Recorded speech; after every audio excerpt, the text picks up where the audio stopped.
second in percentage. How much of that is a big part of what you do on that end? Well, it's a big part. The biggest stat when I meet with David and Dylan is always both sides.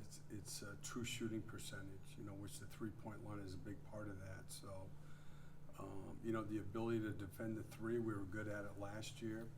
And to be honest with you, it's not as much schemes and coverages as, we're long and our guys are quick, and so much of defense is, just like offense, it's your roster. And, we have guys who have the ability to both get out to the 3-point line and, get back closer to the basket, simply put.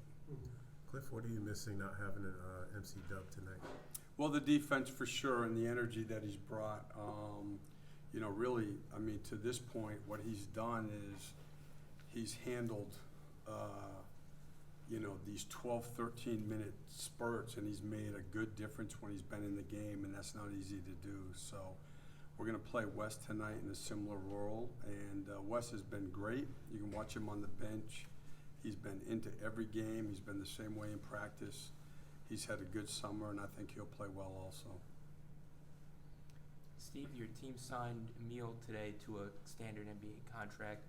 Where does his game stand now, and what does he bring to the table? Well, he's so deserving because I think, from last year, you guys know, he's a hardworking, very reliable, dependable player. So last year he was with us after Mo's injury. He can play both the 4 and the 5. He didn't get much time on the court, and yet in the last game of the year, in Charlotte, when Vooch got sick, he played, I think, 18, 19 minutes, and he played well. He's super smart, super competitive. And, if he has to play tonight, he'll play well. We'll function well when he's out there. Coach, are you concerned at all at the continuity between the brothers on the team for the Milwaukee Bucks? Giannis and Thanasis and Brooke and Robin. Yeah, Giannis alone scares me. I don't care if his brother plays or not. And I think, picking up Robin Lopez was a great addition to their team. Big, physical,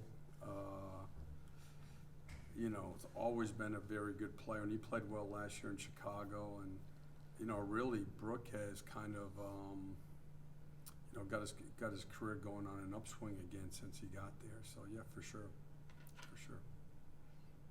How critical is just kind of making a simple pass and catch to keeping the timing of the offense going? It seems like sometimes passes are fumbled a little bit, and that messes things up. It's a big deal.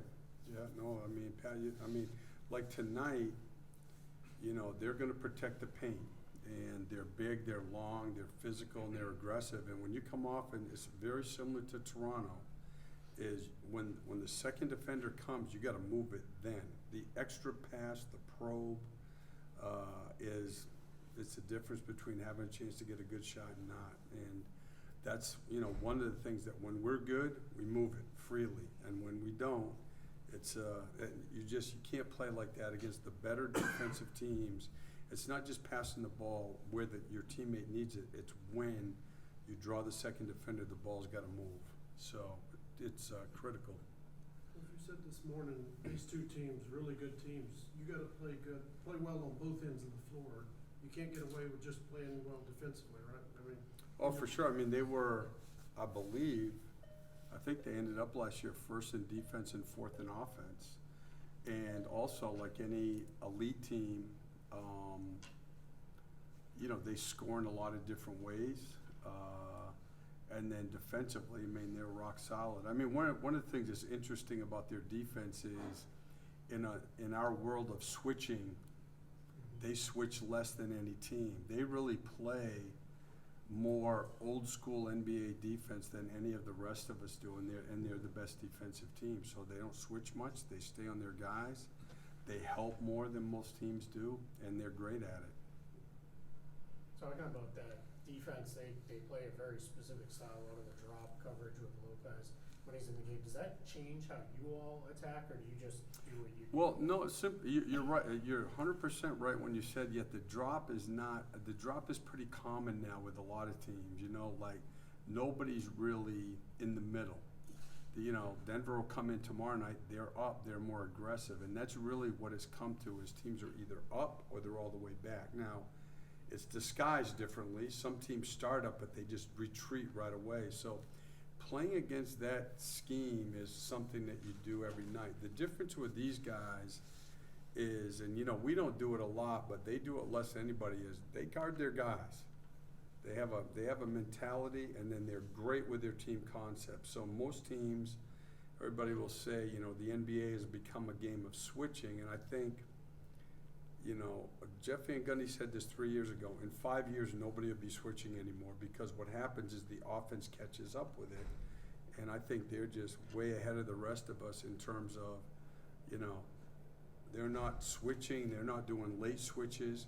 They've got their schemes, they're rock solid, they're super prepared, and they stay with it. Coach, a lot of people focus on the Bucks' three-point shooting and how many guys can do it, but how important is it to lock down the chain against them? Well, totally, because that's where it all starts. I mean, they're like most teams. There are more guys in our league now that can shoot threes off the dribble, but if you even look at their numbers, as many guys as they have that shoot the ball well from three, look at just look at the numbers off one dribble versus the spot ups. It's still, the whole thing is to take the spot ups away. I mean, there aren't many teams. You know, the difference with Golden State and the rest of us over the last few years has been, I believe I'm right on this, Steph, Clay, and Kevin Durant, I think we're three of the top 5 3-point shooters percentage-wise it makes off the dribble. That's called easy offense. You know, that's James Harden, okay? For most teams, to shoot the ball well from three, it's all created by penetration because, you know, one dribble versus no dribble, it's night and day. Look at the numbers. And, you know, we have some really good shooters here. We have a couple guys who shot close to 40. You have a guy that shot 44. And we're like most teams. When they have to dribble the ball once, that thing dips to like 32, 31. So their game is set up. Middleton would be probably the difference, you know, like he's gonna, you know, but, you know, again, most guys, you look at the numbers on every team, when they have to put the ball down once, the percentages go down. Cliff T. Ross has crafted a reputation on making tough shots. He made them last year, he hadn't made them yet. Did you just have to kind of ride Oh the wave yeah, with no, I him? think he'll be fine. I think he's, you know, like, I think a lot of that is just, preseason. He was rolling there in preseason. He was our most in rhythm offensive player. The first 3 games, he had a little soreness. He missed 3 out of 4 days, and we did a lot of contact in those days. I don't care how good you are, when you take that amount of time off, it's going to take you a couple days to get back. But he's actually gotten good shots, and I don't worry about him at all. Mhm. Good deal. Good. Thank you. Thank you, Coach.